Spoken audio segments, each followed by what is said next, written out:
I'll take that as a yes then.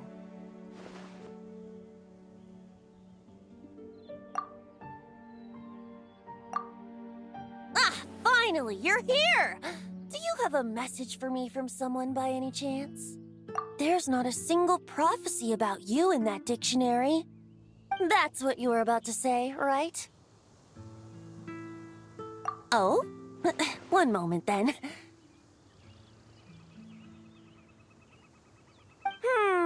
Your curiosity seems as strong as ever, Barbeloth. Alas, my future will have to remain absent from your dictionary. The wind may be happy to let dandelions trace its form and have poets sing it into verse, but to be contained is hardly its nature.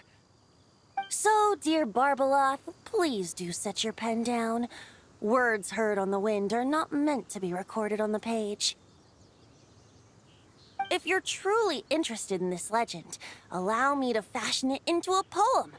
I'll be sure to share it with you ladies at our next tea party. Barbeloth has always been a reasonable person, and I believe she heard my request. As such, our conversation should be free from interruptions for now. Wait, Barbeloth was listening in just now? Paimon didn't notice a thing! Well, she is a Hex and Zirkel mage. They all have quite a few tricks up their sleeves. Still, you noticed right away and even got her to leave us alone. Doesn't that make you the real master at cards here? Given the various practical factors at play, I'd call myself a master with limits. There you go, being all secretive again. Well, anyway, there wasn't a single thing about you in that dictionary. You being here is enough. Barbeloth's prophecy concerning me may be incomplete, but it's not incorrect. There's something I need to do, and I could indeed use your help. Trusty as always. In that case, could you play a song with me later? Yep, that's all. But don't worry, this isn't a performance to decide the fate of some consequential event. It's just a duet between friends. The last time I played this song, the howling gale was my sole audience, and the notes scattered in all directions, leaving only fragments of the melody behind. But now, with a friend like you by my side, why should the wind alone bear witness to this music? Besides, I think my hands will be just that much steadier, playing alongside a trusty friend like... That's all I ask. Now, let's head to the performance venue. If we follow the breeze, we'll be there in no time. All right, let's get going. Just relax and let the wind lead the way.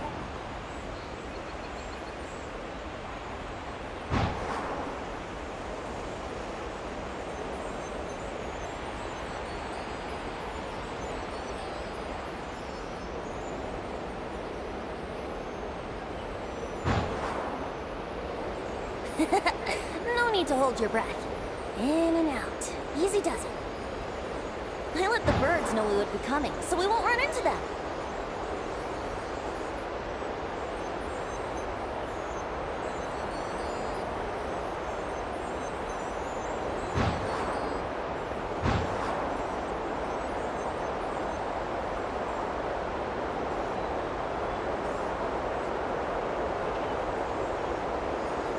Don't worry, it's just a little ocean spray. You won't get soaked. Ah, the delightful sea breeze. Go on, breathe it in.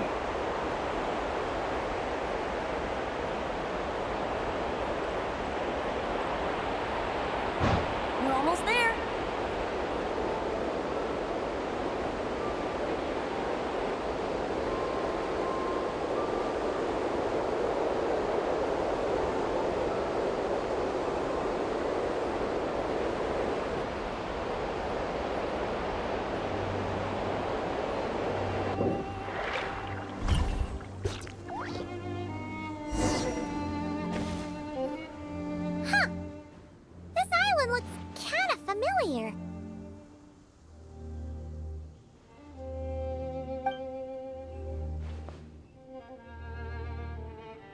not always.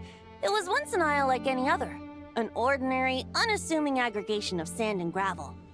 That is, until seeds of stories were brought here by the wind and cultivated by time.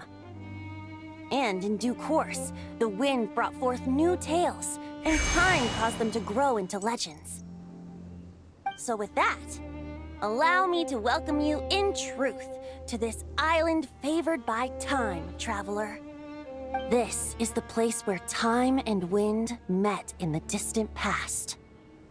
Whoa! You suddenly sound so serious, Tone Deaf Bard. Paimon's not sure she's following this conversation anymore either. Fret not, dear Paimon. The best stories always start with a bit of suspense and intrigue.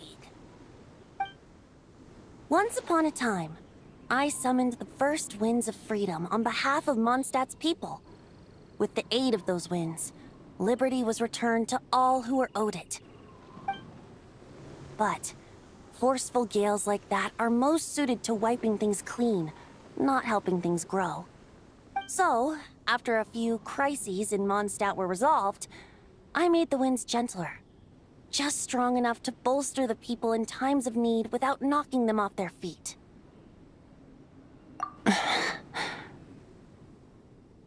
Shadows gather in the distance. I'm sure you felt it too. I've heard about the Pyro Archon's face-off with the ruler of death, Renova, and what happened to the Fatui Harbinger, the captain. And that's not even mentioning how abyssal activity has been encroaching closer and closer to Mondstadt. I fear the impending crisis may be beyond what humans alone can solve. In light of that, I need to be prepared. It is the Animo Archon's duty to intervene in times of need. As such, I, Barbados, will bring forth a wind strong enough to disperse whatever storm lies ahead. But if I whip up a gale of such strength in Mondstadt City, it would just turn the place upside down. Clothes, hats, the flowers that rest on people's balconies. That's why I chose to do it here. The place where I once offered an ode to time. Who knows? Perhaps time shows this island special favor precisely on account of my lovely, lovely music. Wait, so is this place really that special? It sure doesn't look like it. There's a tide that ebbs and flows, and a bunch of birds that come and go. It just seems normal. Time's impact on things isn't limited to what the eye can see. Think of it like a ripe sunsetia. If the outer peel remains intact, it's nearly impossible for the average person to tell whether the fruit inside is ripe. But even the tiniest hole in said peel will cause the fruit to rot, starting from that spot. Nestled in the hands of time, not one blemish marks this island's peel. Thus, time's influence on its very essence remains hidden to all. At the most fundamental level, of course, all things that lack time's favor will be erased at some point. But with the power that remains here, I can leverage time to draw a boundary around the wind. That way, the outside world won't notice a thing, no matter how powerful of a gale I whip up here. Of course, as the one requesting help, I should offer something in return. That's why I invited you here, traveler. So we could perform an ode to time together. Just let me know when you're ready. Oh, and I can lend you an instrument if you need one.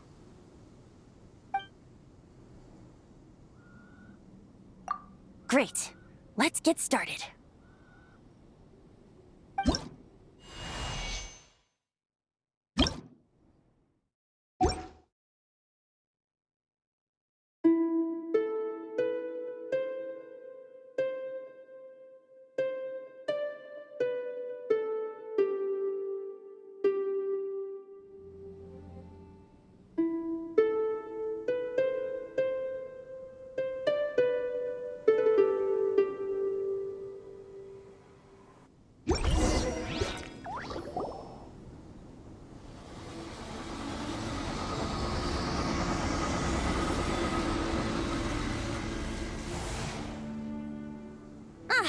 Looks like our music has moved some in our audience to step on stage.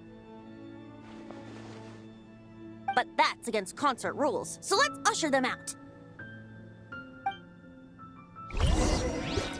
I understand your love for music, of course. But for now, I'm going to have you leave the premises. All right, that should do it. That was an exquisite performance, Traveler. Thank you. Ah, don't worry.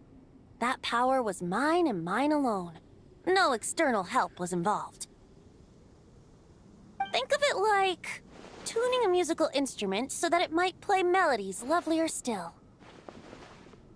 Ha! So you do have some tricks up your sleeve. What else are you hiding, huh? Oh, Paimon. How many tricks could I possibly have? I only have 2 sleeves, after all. You know that's not what Paimon meant, Tone-Deaf Bard. I have a feeling the wind is gonna be pretty strong today. We should head back to Mondstadt and tell people to hold on to their hats.